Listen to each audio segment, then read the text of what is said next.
ಪ್ರೀತಿಯಲ್ಲಿ ನನ್ನ ಆತ್ಮೀಯ ಸಹೋದರ ಸಹೋದರಿಯೇ, ಈ ದಿನ ಬೆಳಗಿನ ಜಾವದಲ್ಲಿ ಎಲ್ಲರಿಗೂ ವಂದನೆಗಳನ್ನು ಸಲ್ಲಿಸುತ್ತೇನೆ. ಪ್ರೀತಿಯ ದೇವಜನರೇ, ಈ ದಿನ ನಾನು ಆಯ್ದುಕೊಂಡಂಥ ವಚನ ಭಾಗ ಯೆರೆಮೀಯನು ಬರೆದ ಪುಸ್ತಕ 33ನೇ ಅಧ್ಯಾಯ 6ನೇ ವಚನ.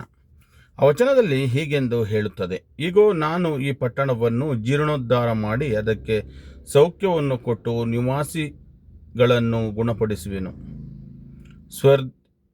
ಸ್ಥೈರ್ಯ ಸಮಾಧಾನಗಳನ್ನು ಸಮೃದ್ಧಿಯಾಗಿ ಅವರ ಅನುಭವಕ್ಕೆ ತರುವೆನು.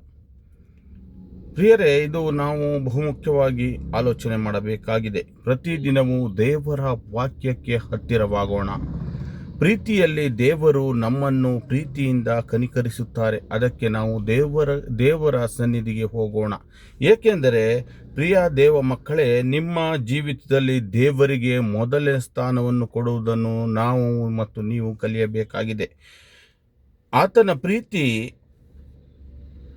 ಹುಡುಕಿರಿ.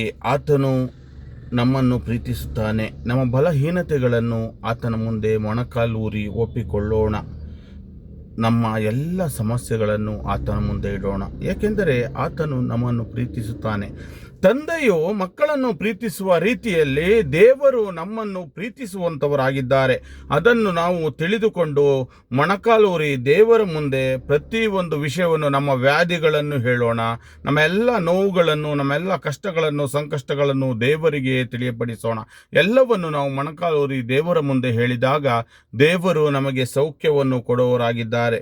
ಏಕೆಂದರೆ ನಾವು ವಚನವನ್ನು ಸ್ವೀಕರಿಸಿ ದೇವರ ಮುಂದೆ ಮಾತನಾಡಬೇಕಾಗಿದೆ. ಅನೇಕ ವಿಷಯಗಳಲ್ಲಿ ದೇವರೊಂದಿಗೆ ನಾವು ಸೇರಿಕೊಳ್ಳೋಣ. ನನಗಾಗಿಯೂ ಎಲ್ಲರೂ ಪ್ರಾರ್ಥಿಸಿ, ನಾನು ನಿಮಗಾಗಿಯೂ ಪ್ರಾರ್ಥಿಸುತ್ತೇನೆ. ನಿಮ್ಮ ಕುಟುಂಬಕ್ಕಾಗಿಯೂ ಪ್ರಾರ್ಥಿಸುತ್ತೇನೆ. ನಮ್ಮ ಕುಟುಂಬಕ್ಕಾಗಿಯೂ ಎಲ್ಲರೂ ಪ್ರಾರ್ಥಿಸಿರಿ ಎಂದು ಈ ದಿನ ಬೆಳಗಿನ ಜಾವದಲ್ಲಿ ಕೇಳಿಕೊಳ್ಳಲು ಬಯಸುತ್ತೇನೆ. ಆಮೇನ್.